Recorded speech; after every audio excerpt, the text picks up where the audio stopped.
নমস্কার বন্ধুরা, আমার নতুন ব্লগে আপনাদের সবাইকে স্বাগতম।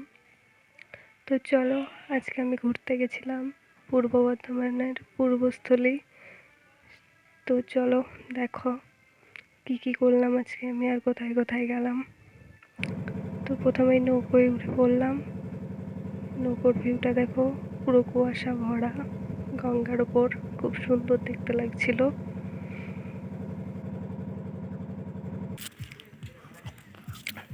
দেখো রাস্তাটা কি সুন্দর, আর পাশেই গঙ্গা। দেখে বোঝা যাচ্ছে না গঙ্গা, কিন্তু এটা আসলেই গঙ্গা। আমরা ওই পার থেকে এই পারে যেতে পারবো না, এত বড় গঙ্গা।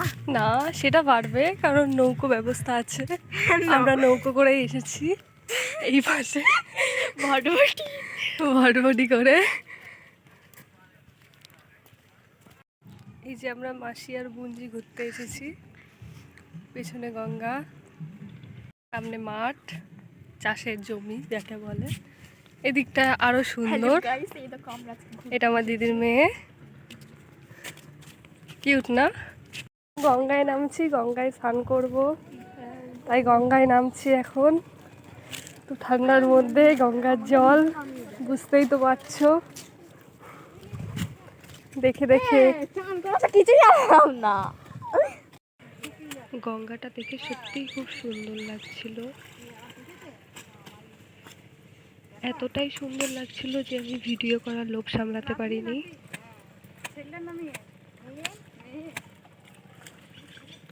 ওই পারে আমাদের বাড়ি। তো দেখো আমার দিদির মেয়ে খুব ভয় পাচ্ছে গঙ্গায় নেমে ডুব দেওয়ার, ওর খুব ভয় লাগছে।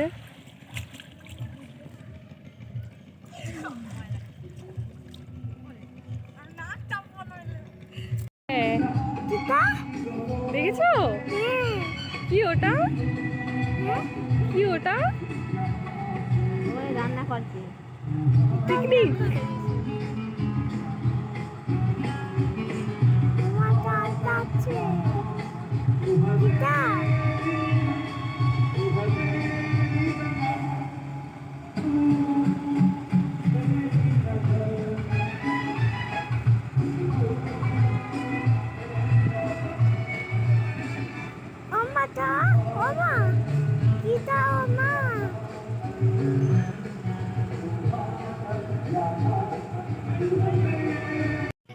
তারপর আমিও 4টে ডুব দিয়ে দিলাম। ভীষণ ঠান্ডা গঙ্গার জল।